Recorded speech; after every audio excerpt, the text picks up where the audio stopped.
আজকে সকালবেলায় আমি একটু এই বন্ধুদের বাড়ি ঘুরতে চলে গিয়েছিলাম পাগলাখালি। তো এই দেখো আমি তখন দেখে নিচ্ছি পাগলাখালি মন্দিরটা ঘুরে, তো তোমরাও দেখে নাও। পাগলাখালি মন্দিরে দেখলাম অনেক কিছু নতুন করেছে, যেমন এই নন্দী মহারাজটাকে নতুন করা হয়েছে। আমি যখন আগে এসেছিলাম তখন এটা ছিল না, কিন্তু এখন এই নন্দী মহারাজটাকে আবার নতুন করে করা হয়েছে।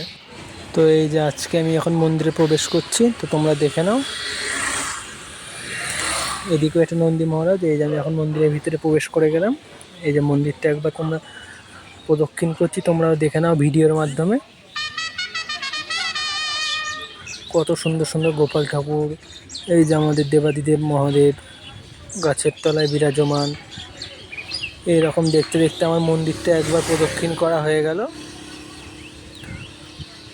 তো এই যে কত মানুষের মানসার জন্য এইসব বাধা রয়েছে, ঢিল বাঁধা রয়েছে, যেটা আমরা বুঝি অনেকের মনস্কামনা পূরণের জন্য এইসব ঢিল বাঁধা রয়েছে।